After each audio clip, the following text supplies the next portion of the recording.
Hey YouTube, ProPlay Ace here, and today I want to showcase my Inzektor deck. I've updated it from the last time I uploaded the profile. I only made minor changes, nothing really big. The only thing I really changed was kind of my monster lineup. So let's begin with the deck. Start with our triple centipede, the best Inzektor out right now. It gets everything flowing. To complement the centipede, we have our triple ladybug. Makes into easy rank 5 plays. And then for our last one-ups for the Inzektor, we have Mantis, Hornet, and Dragonfly. All really essential, all really good. Nothing more need to be said about those. Next, for our Tekken cards to help support the deck, we have our 2 tomatoes. Sets up for Dark Arm plays, sets up for Dragonfly plays, sets up for a lot of good stuff. Next, we have our 2 card troopers. I was debating whether I wanted to keep it or not. I decided I would keep it only because it can help with the consistency of the deck, and it's a great floater because it gives you that draw 1 effect afterwards. So I think it's still pretty good to be playing. And now the change from this deck profile from the last one, I chose to put in the tour guide engine. I know last time I didn't have the engine in. I only had the Sangan in.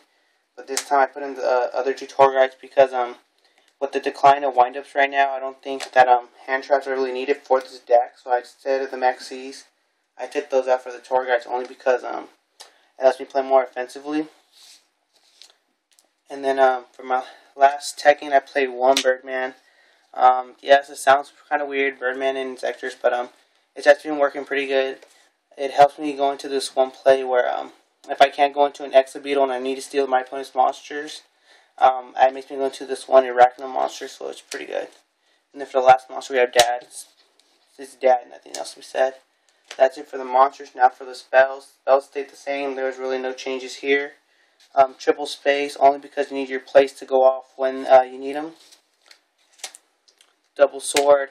You still need 2. You don't. 1 was too slow and 3 was too cloggy, so 2 is just a good amount. Still allows me to go for the OTK plays. 2 pot of dualities. Even though we are playing kind of a more fast pace now, duality is still a necessity only because there's always some times where you might get a little clogged up hand where you might only get 1 or 2 monsters and they won't have enough synergy to work off with them. So you do need these just for consistency purposes. And for a simple one, we have Monster Reborn, Heavy Storm, Dark Hole, and Foolish Burial. I was opted to take out Foolish Burial, but it's a really good card in this deck, so I just decided to keep it. Next, for the trap lineup, nothing really changed with the trap. The traps also stayed the same from the last build. We have our triple called the Haunted. It's called the Haunted. We play Card Trooper. We need it because whatever we mill that we don't want to mill, we got to get it back. Our 2 Torrentials, I still find these really good in the deck. There's a lot of other decks that can outpace this deck, so Torrential's an answer to those type of decks. Double Bottomless, pretty much standard there. The Solemn Brigade, which is, just the Solemn Brigade, is pretty much standard in this deck. Life point cost can be a little bit of downside at times, but in the long run, they're really a good card to play. And then our last card is the 1 Compulse. I decided to play only 1 Compulse, only because I wanted to play the flat 40 card deck. And I like Compulse because it's chainable, the MST it, or if in a certain case when I have to pop my own cards with Hornet, I like to pop my own card and then chain it with this, so I get another special summon and I get to return something back to the hand. So that was it for the main deck. That was 40 cards, and let's get onward to the extra deck. I did make 1 change in the extra deck. I took out the Abyss Dweller to put in the Arachnid, only because I do play the Birdman. This card's really good. All it takes is the Birdman and 1 Inzektor. It's really easy to get out, even if you're using a Ladybug. If you use Ladybug to equip another Ladybug into it and make it a level 3, this card can be a solution to many outs. It has that Gaglitron Dragon effect where they can't activate anything in response to its attack. And once per turn, it has the Relinquish effect where it can steal opponent's monster. And if it would be destroyed, that monster would be destroyed instead. So it's a pretty good card. I didn't mind playing it. I've only tested it in for quite a while now, and I pretty much like it. I probably might keep that the same. Everything else pretty much staple. So one gotcha because we do play triple ladybugs and they can stay on the field for quite a bit of time. Two leviathans only because the detaching effect happened right away, which helps me with the OTK. So that's really great. One Zen mains, pretty much standard. Golem. I only go for Golem when I want to push for game. And then sometimes I will do this early on in the game only because I know I could pop it later. Levier. I never really gone into it because for some reason my main cards never seem to get banished, but it's always good to be in there in case your Hornet gets banished. Giga Brilliant, once again, just for the easy detach, and it also helps your monster gain a boost. This card I never had a problem with.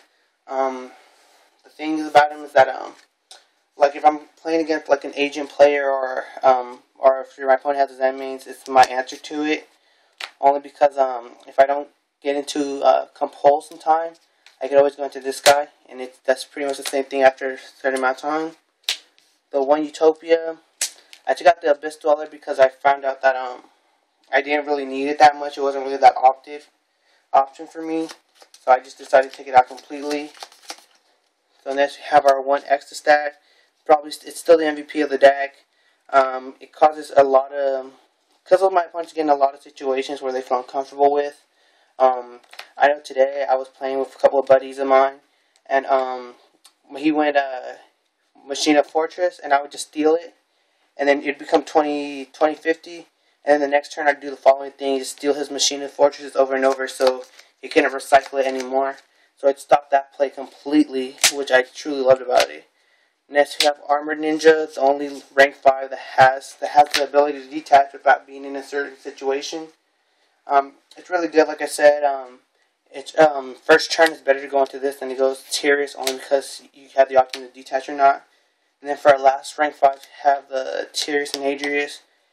They're still the best, pretty much the best rank 5s out in the game right now. I'm pretty sure when Volcanosaurus comes out, I'm probably going to play that over Adrius. But until then, we still got to play that Adrius.